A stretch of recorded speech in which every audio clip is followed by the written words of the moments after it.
لیکن پتہ ہے باپ دور کھڑا ہوتا ہے، وہ سینے سے نہیں لگاتا، وہ گلے نہیں ملتا، بس اپنے بیٹے کو دیکھ کر کے خوش ہو جایا کرتا ہے، اپنے بیٹے کو دیکھ کر کے اس کے دل میں نا سکون پیدا ہو جایا کرتا ہے۔ اب آپ کہہ سکتے ہیں کیا باپ پیار نہیں کرتے؟ باپ تو اتنا پیار کرتے ہیں، انہیں اظہار کرنا نہیں آتا، وہ اظہار نہیں کرتے، اپنے بچوں کو گلے لگا کے ان سے روتے نہیں ہیں، لیکن پھر بھی انہیں اتنا پیار ہوتا ہے کہ دور سے اپنے بچے کو دیکھ لیتے ہیں تو ان کے دل میں سکون پیدا ہو جایا کرتا ہے۔ ماں جب دیکھتی ہے تو چپٹ کے رونے لگتی ہے، بہن جب دیکھتی ہے تو چپٹ کے رونے لگتی ہے، بیوی کو سکون آتا ہے، بچوں کو سکون آتا ہے، لیکن باپ دور کھڑا ہو کر کے اپنے بچوں کو دیکھ رہا ہوتا ہے کہ یہ باہر سے کام کر کے آیا ہے اور پوچھتا ہے بیٹا کیا حال ہے، زیادہ کچھ نہیں۔ تو ایسا نہ سمجھو کہ انہیں پیار نہیں ہے، اسے تو اتنا پیار ہوتا ہے کہ وہ سامنے آ کے گلے بھی نہیں لگا سکتا۔ باپ کے دل میں وہ پیار ہوتا ہے بچوں کے لیے، اور کوئی بھی باپ اپنے بیٹے کو، اپنے بچے کو، اپنی بچی کو کبھی کم پیار نہیں کرتا، بہت زیادہ۔ ایک نا بیٹا ہوا ایک کے، اس کے باپ نے کہا، بیٹے کے باپ نے کہا ڈاکٹر سے کہ میرا بیٹا ٹھیک ہے؟ اس نے کہا ابھی ٹھیک تو نہیں ہے جی۔ کہا تو پھر کیا ہوا؟ کہا اس کی تو سانسیں چل رہی ہیں۔ کہا سانسیں چل رہی ہیں؟ میرا بیٹا، اسے تمہیں بچانا ہے، چاہے جتنے بھی پیسے لگ جائیں میں لگانے کے لیے تیار ہوں، جتنے پیسے خرچ ہو جائیں میں خرچ کرنے کے لیے تیار ہوں، لیکن میرے بیٹے کی جان بچنی چاہیے۔ اس نے کہا جی اس کا پھیپھڑا خراب ہے، اس نے کہا جی اس کے اندرونی کچھ چیزیں خراب ہیں، میرا سینہ چاک کر کے میرا دل بھی نکال لو، میرے گردے بھی نکال لو، خون کا ایک قطرہ نکال لو، لیکن بیٹے کی جان بچا لو، اس لیے کیونکہ میرا بیٹا ہی سب کچھ ہے، میرا بیٹا، اس کے لیے میں کچھ بھی کرنے کے لیے تیار ہوں۔ آج جس باپ نے اس بیٹے کو بچایا ہے، آج جس باپ نے اپنے بچے کی جان بچائی ہے، اور جان بچانے کے لیے وہ ہر قیمت چکانا چاہ رہا ہے، وہ اپنے سینے کو چاک کروانا بھی چاہتا ہے، اپنا گردہ نکال کر اپنے بچے کو دینا بھی چاہتا ہے، لیکن ایک وقت وہ آتا ہے کہ یہ بیٹا جب جوان ہو جاتا ہے۔ کچھ بچے ایسے ہوتے ہیں، کچھ بیٹے ایسے ہوتے ہیں کہ اپنے باپ کی عزت نہیں کرتے، سمجھتے ہیں کہ انہوں نے میرے لیے کیا ہی کیا ہے، اپنے باپ کی عزت نہیں کرتے۔ وہی بیٹے جب جوان ہو جاتے ہیں تو در در در ایسے ہی بھٹکتے رہتے ہیں، کیوں؟ کیونکہ انہیں اپنے باپ سے پیار نہیں ہوتا، اپنی ماں سے پیار نہیں ہوتا۔ اور جب کہا جاتا ہے کہ جب باپ اور ماں اپنے بچوں سے ہی کوئی چیز کہنے کے لیے ڈرنے لگیں، اپنے بچوں سے ہی کوئی چیز طلب کرنے کے لیے ڈرنے لگیں، تو پھر انتظار کرنا، اپنی رسوائیوں کا انتظار کرنا، کیونکہ جب باپ اور ماں اپنے بچوں سے ڈرنے لگیں کسی چیز کو کہنے سے تو سمجھ لینا تمہاری بربادی شروع ہو چکی ہے۔ ایک شخص حضور پاک صلی اللہ علیہ وسلم کے پاس آیا، یا رسول اللہ میرا باپ ہے نا، اس کو آپ سمجھا دیجیے۔ حضور نے فرمایا کیا بات ہے اور کیا سمجھانا ہے؟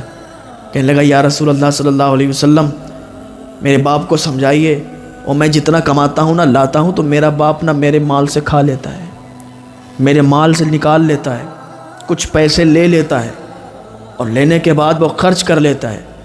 حضور نے فرمایا تو پھر اس کے باپ کو بلاؤ۔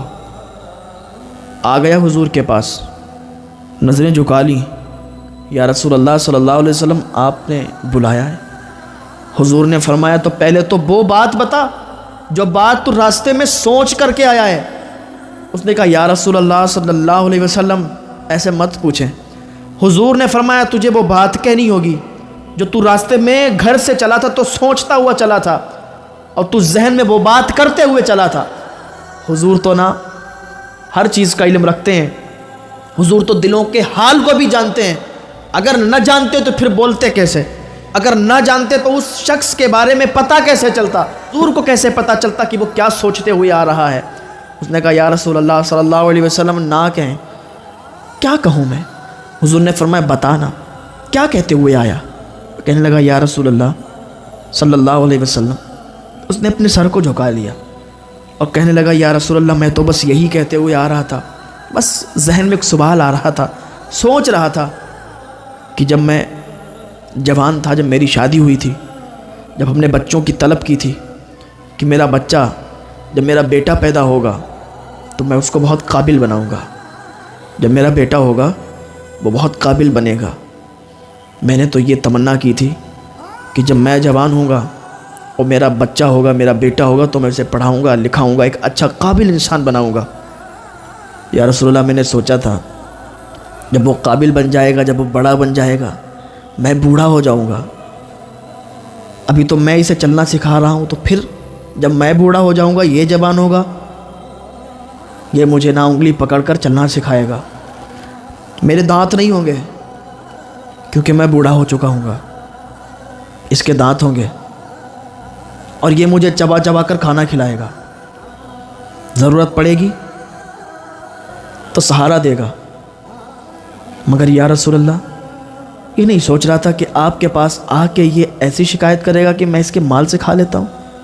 یا رسول اللہ صلی اللہ علیہ وسلم، میں یہی سوچ رہا تھا کہ میں نے اپنی زندگی کو اپنے ہی بیٹے کے لیے قربان کر دیا۔ یہ جب کوئی چیز مانگتا تھا میں اس کو اسی وقت لا کے دیتا تھا۔ جب یہ میرے ساتھ ایک بار گیا تھا، اس نے پوچھا تھا کہ بابا یہ کیا چیز بیٹھی ہے؟ وہ ایک چڑیا بیٹھی ہوئی تھی۔ اس نے پوچھا تھا کہ بابا یہ کیا بیٹھا ہوا ہے؟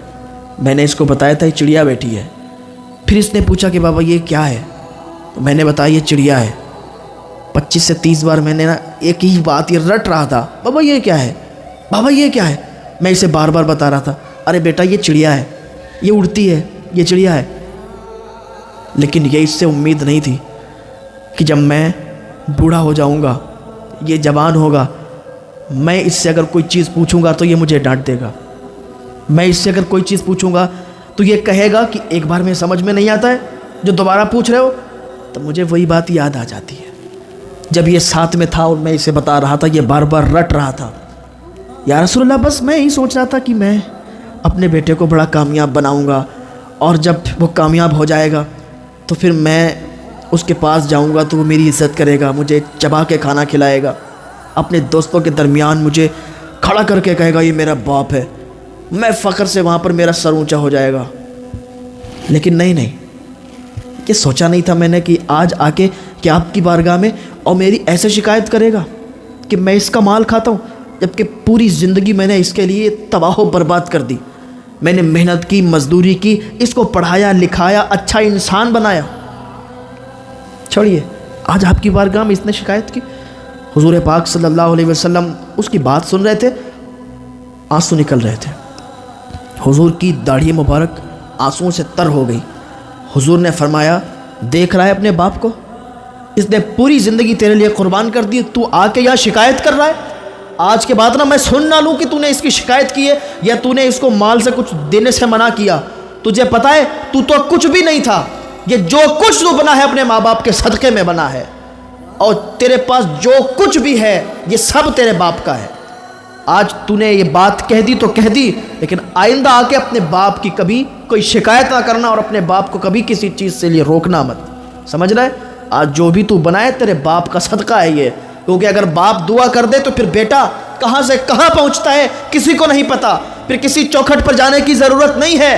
اگر ماں باپ راضی ہیں تو پھر دنیا کے کسی چوکھٹ پر کسی پیر کے پاس جانے کی ضرورت نہیں ہے۔ اگر ماں باپ راضی ہیں تو پھر ساری دعائیں ماں باپ سے کرواؤ۔